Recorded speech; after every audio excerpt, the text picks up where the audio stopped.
Louvado seja nosso Senhor Jesus Cristo. Nós vamos dar continuidade à nossa reflexão sobre o Concílio Vaticano II, a Constituição Dogmática Dei Verbum, sobre a revelação divina. É o nosso 9º encontro. Vamos trabalhar o parágrafo 15 e 16. O parágrafo 15 fala sobre a importância do Antigo Testamento para nós cristãos. E o capítulo 16, a unidade dos dois testamentos. Uma única palavra de Deus, essa única palavra de Deus em dois enfoques, o Antigo e o Novo Testamento, mas uma única palavra de Deus. Importância do Antigo Testamento para os cristãos. Parágrafo 15. A economia do Antigo Testamento, a palavra economia significa a história da salvação. O Antigo Testamento expressa uma história da salvação. A economia do Antigo Testamento estava ordenada principalmente para preparar a vinda de Cristo.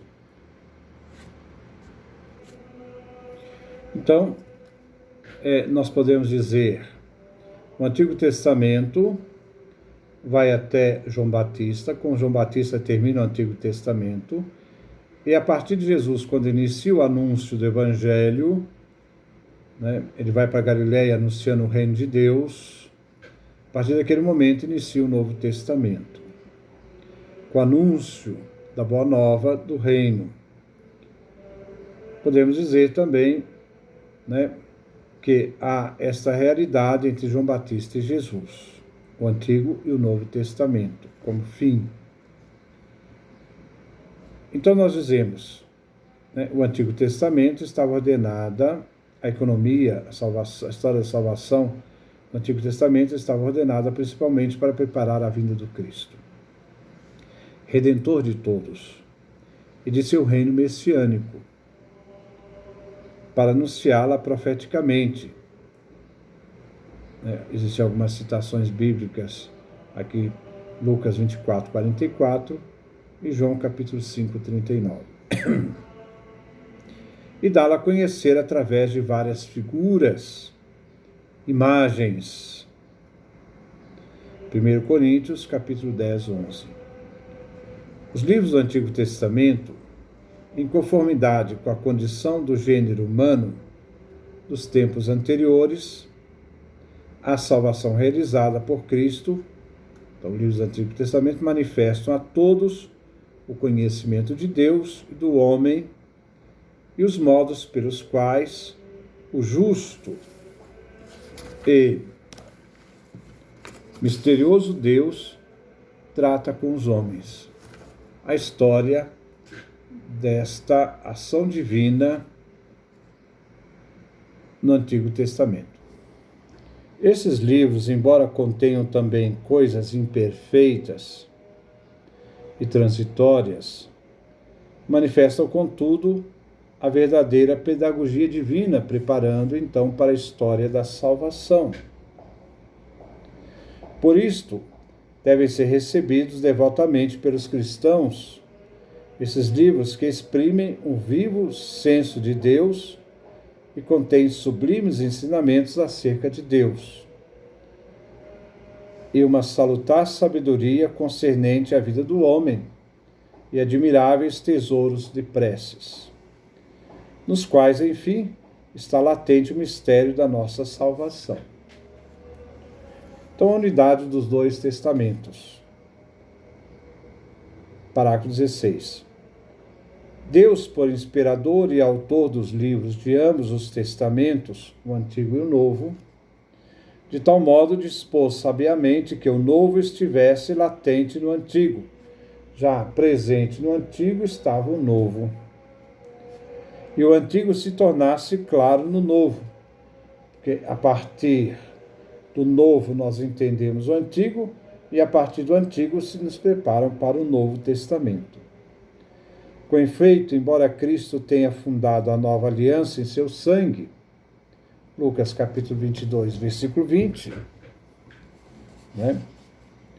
Contudo, os livros do Antigo Testamento, recebidos íntegros na pregação evangélica dos padres que anunciavam o Evangelho, adquirem e manifestam sua completa significação no Novo Testamento. E, por sua vez, iluminam e explicam. Por que é importante que nós tenhamos essa concepção do Antigo e do Novo Testamento? Durante 1500 anos, desde os primórdios da Igreja até a Reforma Protestante, a Igreja sempre usou o Antigo Testamento completo, né? A Igreja chama de os livros canônicos e deuterocanônicos, completos. Foi sempre usado pela Igreja. Já na Reforma Protestante, Lutero expulsou os deuterocanônicos do segundo cânon e chamou-os de apócrifo, renunciando a 1500 anos de história. Havia certa discussão sobre determinados livros, mas a Igreja sempre os aceitou durante 1500 anos, que vem da tradição apostólica, não vem da tradição judaica. O judaísmo não é autoridade para o cristianismo, né? Mas Lutero escolheu a autoridade do judaísmo e rejeitou a autoridade cristã e da tradição cristã. Então, houve uma rejeição de os livros. Então, se colocava o seguinte: a Bíblia hebraica,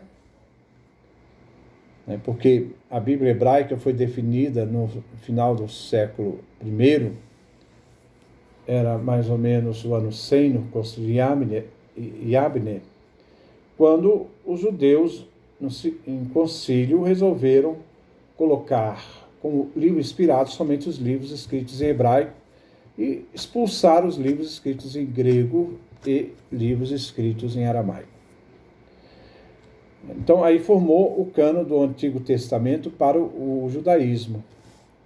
Lutero pegou esse cânon judaico e colocou esses livros como inspirados para o judaísmo, né? Rompendo com a tradição cristã, rompendo com toda a história de 1500 anos do cristianismo, desde a origem dos apóstolos, que também fizeram uso dos livros que foram depois tirados pelos judeus. Ora, no início da Igreja também existiam algumas heresias que negavam o Antigo Testamento como palavra de Deus. Diziam que o Antigo Testamento era uma literatura de um Deus carrasco, de um Deus vingativo, que não era o Deus de Jesus Cristo, o Deus bom de Jesus Cristo. Nós vemos os ebionitas, os marcionitas, muitos judeus cristãos, radicais, heterodoxos, que negavam o Antigo Testamento e a prática do Antigo Testamento. E o cristianismo não, vai valorizar o Antigo Testamento. O Antigo Testamento é a palavra de Deus. Os livros proféticos são livros divinos inspirados, porque faz parte da tradição da Igreja, que ela recebeu da história da salvação como Escritura. Então, para a Igreja, os livros inspirados são formados por todos aqueles livros que compõem a Bíblia da Septuaginta, a Bíblia grega de Alexandria. O mesmo aconteceu no Novo Testamento, que, vamos supor, Marcião começou a excluir algumas cartas do Novo Testamento, dizendo que o único evangelho válido era o evangelho de Lucas, os outros não valiam nada. Então a Igreja também teve que definir quais livros eram os livros do Novo Testamento. Então, quando a Igreja diz que os livros do Antigo Testamento são esses, os livros do Novo Testamento são esses, é ela que dá a validade a esses textos para dizer que esses livros são inspirados.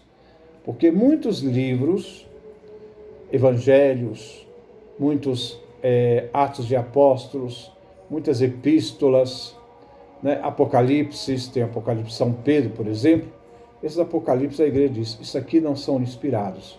E ela que define quais são os livros inspirados. É a autoridade da Igreja que diz que esses livros são inspirados, os outros não. Então, quando nós lemos a Sagrada Escritura, nós lemos a Sagrada Escritura que foi definida pela Igreja. E a Igreja sempre considerou o Antigo Testamento como Escritura, em preparação para o Novo, e o Novo Testamento é o ápice de toda a revelação que se encontra em Jesus Cristo, porque Jesus é a leitura do Antigo para o Antigo Testamento, e Jesus é a leitura para a história até o fim da história.